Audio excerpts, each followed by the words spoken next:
Mahali ambapo bahari hukutana na ardhi, msitu mzuri hujitokeza baada ya pigo la mawimbi.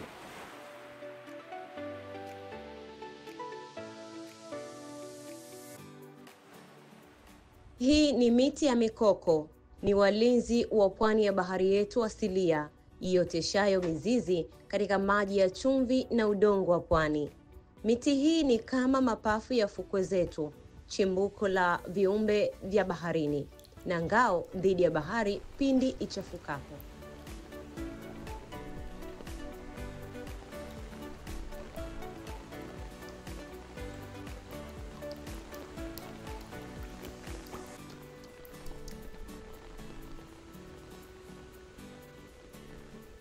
Lakini leo walinzi hawa wa kale wako hatarini kukatwa kwa kuni, kufyekwa kwa ajili ya maendeleo na kuachwa katika hatari ya mabadiliko ya hali ya hewa. Misitu ya mikoko inatoweka.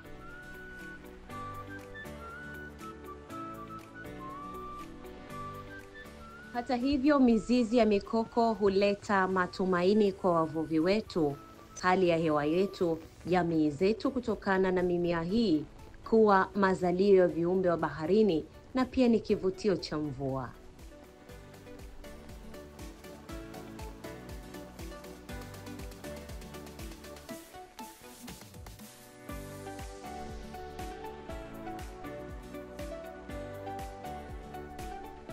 Jiunge nasi sisi Tausi wa Nishati Safi tunaposafiri kuelekea katika kijiji cha Uwinde kilichopo katika mkoa wa Pwani, wilayani Bagamoyo, ambapo tumekutana na wakazi waishio katika kijiji hiki ambao wameamua kujitoa na kujitolea maisha yao ili kulinda uoto wa asili wa pwani kwa faida ya vizazi vijavyo.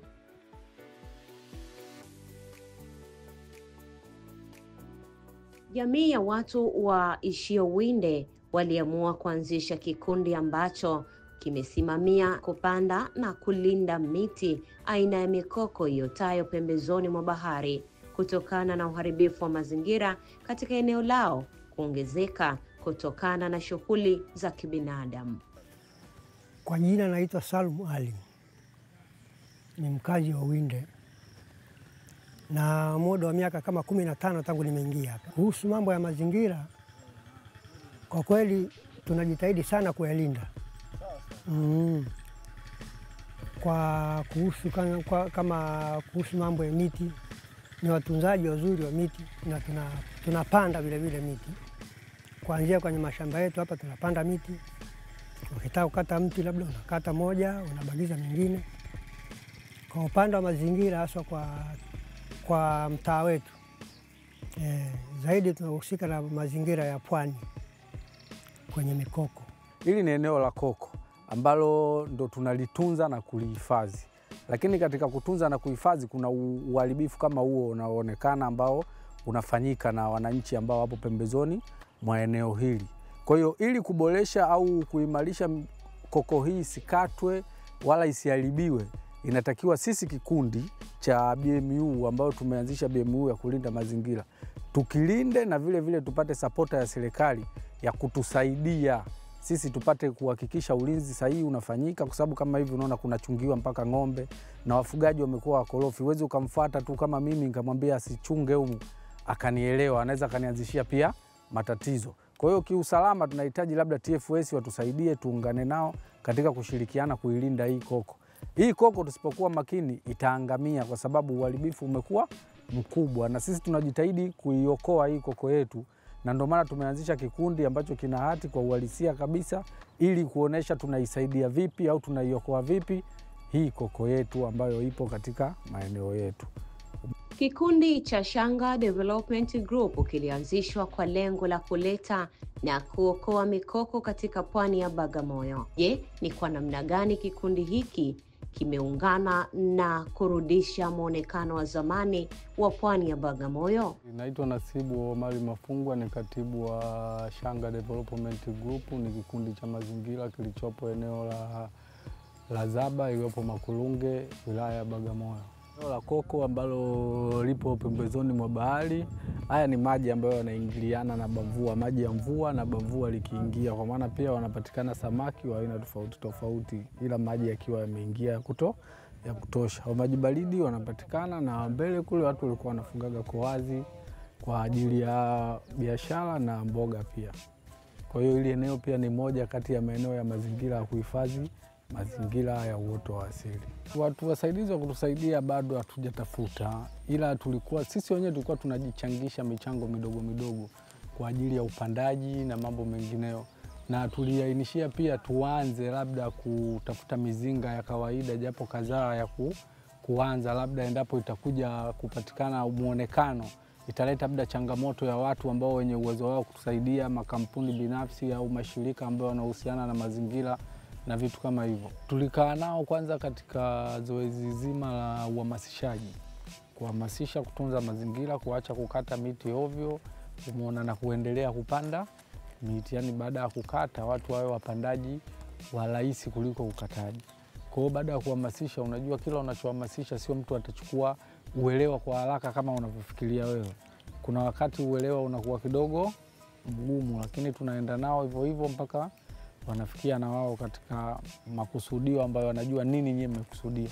Kwa hiyo wanapoacha au kupunguza ukataji wa miti hususani iliyokuwepo ndani ya maeneo ya Koko, inaleta kidogo athari na changamoto pia katika fukwe zetu za bahari. Je, ni hatua gani ambayo ninyi kama kikundi cha utunzaji wa mazingira mmefikia katika swala zima la kutunza mikoko? Sisi tumefikia katika juhudi za upandaji, tumepanda miti mpaka sasa hivi imekuwa ipo katika kiwango kizuri. Isipokuwa kwamba ndio hivyo bado hatujapata supporta za kuendelea kufanya mambo mengine makubwa zaidi, kwa sababu tulikuwa tunahitaji labda tupate mabango kwa ajili ya kuzuia eneo husika, kwa sababu jamii unapoielimisha au kuikataza kufanya jambo fulani, inatakiwa uwape watu elimu, wahamasishe ili na wao wakuelewe, ili wajue kwamba hili zoezi linalofanywa linakatazwa kwa sababu gani na kwa nini tunakataza kwa maendeleo yetu sisi ya baadaye. Lakini sasa mtu huyo anaofanya hivyo vitu na yeye ana mahitaji yake binafsi mengine, sasa unakuta kiuchumi kinasababisha vitu kushindwa kwenda, mtu unakwama kwa sababu huwezi kufanya mambo mawili kwa wakati mmoja. Kwa hiyo tunaenda, inafika kipindi tunasimama, tunaangalia tena tunaanzia wapi, tunakwenda. Kwa tumefikia tu katika upandaji, hatujawahi kuweka mizinga ya nyuki wala hatujawahi kufuga bwawa la samaki. Japokuwa ndani ya eneo letu wapo watu ambao wanafuga samaki, yani walianzisha vikundi vya ufugaji mdogo mdogo wa samaki, lakini wapo nje ya kikundi chetu ambacho chenye hati hii. Lakini tumewaacha wanafuga samaki kwa nani zao na wanavuna. Bado pia hatujakaa nao kupanga labda kwamba kuna baadhi ya asilimia wakivuna na sisi tunufaike nazo, kwa sababu sisi ndo walinzi wakuu wa lile eneo husika. Mikoko kama unavyoona miche mingine. Mikoko unaipanda, unaweza ukapanda mikoko hata 2000. Lakini kipindi cha bamvua na kipindi cha majimafu kuna baadhi ya mingine inakauka. Haiwezi ikawa yote kama ilivyo. Lakini sasa hivi kuna wastani tuliopanda kama ni chini ya eka 20 kwenda juu. Lile eneo lote kwa lote linaweza zikawa wastani wa eka kama 480.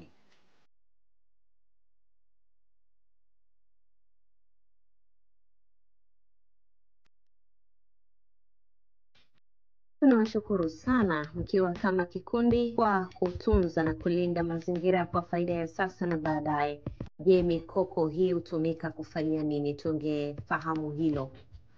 Mikoko huwa inakatwa kwa ajili ya watu wanaikata kwa ajili ya mikaa. Wengine wanakata kwa ajili ya mijengo. Kutokana na elimu ilikuwa kwanza haijawafikia. Mtu akiuona mtu umenyooka vizuri hawezi akaacha, anakata. Lakini natumai toka tulivyoanza kuelekezana, natumai waliokuwa wengi wameacha sasa kutumia ile, wanakata miti ya juu kwa ajili ya ujenzi. Katika pita yangu sijaona mtu anayetumia gesi. Sijui kama majumbani watu wanatumia, lakini kwa wakangaji samaki asilimia kubwa wanatumia kuni. Mikoko sijawahi kuiona kwa sababu mikoko watu inapigwa vita watu wasikate mikoko. Ila sijawahi kuona kuni za mikoko. Ni za kawaida tu za maporini. Kwa kweli ni jitihada kubwa sana imefanyika kwa kikundi hiki katika swala zima la kulinda na kutetea mazingira. Je, kuna fursa zozote ambazo zinapatikana kupitia mradi huu wa utunzaji mazingira kwa wakazi wa eneo hili? Sisi tunazo fursa ambazo zinaweza kuzalishwa na sisi wenyewe wananchi. Kama nilivyoona mfano tulivyokuwa tukifanya. Sisi tulikuwa tukijichangisha wenyewe senti, kina mama wanatoa michango, kina baba wanatoa michango, tunanunua unga, tunanunua mboga, tunaenda kokoni, tunachuma mbegu za mikoko, tunapanda, tunaangalia mikoko, tunaimarisha. Lakini inakuwa ni siku chache. Kutokana siku zinazobaki zote mtu anajishughulisha kuhangaika na maisha. Na kuna siku nyingine unaweza kumwambia mtu mwende, hana nafasi, anatafuta ada ya mwanae. Mwingine ukimwambia aende, leo hana hela, kwa hiyo inakuwa kwetu inatuia ngumu sana. Kwa hiyo ili tuendane na haya, basi tungejaaliwa sisi na watu kushuka kama nyinyi mlivyoshuka, tukawapeleka katika sehemu zetu husika. Tukawaambia hapa sisi tulikuwa tunahitaji kutengeneza mabwawa ya samaki, hapa tulikuwa tunahitaji kutengeneza mashamba ya mwani, kwa sababu tuko ufukwe. Ni ufukwe ni sehemu ambayo kwamba kuna uchumi wa blue. Lakini uchumi wa blue sisi tunaisikia hiyo blue tu. Hatuijui, labda tunaona njano kwetu. Hatujui faida yake, lakini una faida. Kama tungepeleka vijana wakina mama 100 wangekuwa na mashamba ya mwani 100. Kwa hiyo na wangekuwa nasaidiwa ya kuweza kupata posho 2-3. Basi ingekopo ili wimbi jingine lingepungua. Na kina baba nao kaingizwa kwenye mashamba ya samaki. Unaona? Na wengine wakawekwa katika mashamba ya ufugaji wa nyuki. Labda hii ingeweza kusaidia baada ya miaka fulani, watu wakiwa wanavuna fedha wanapata nzuri, anaweza akafanya haya mengine yakaondokana. Tungependa kufahamu ni changamoto gani mnazozipata katika kutekeleza wajibu wenu kama kikundi? Wamang'ati wamekuwa changamoto na wamekuwa ni wasumbufu, ni shida kwa mfano katika jamii nzima.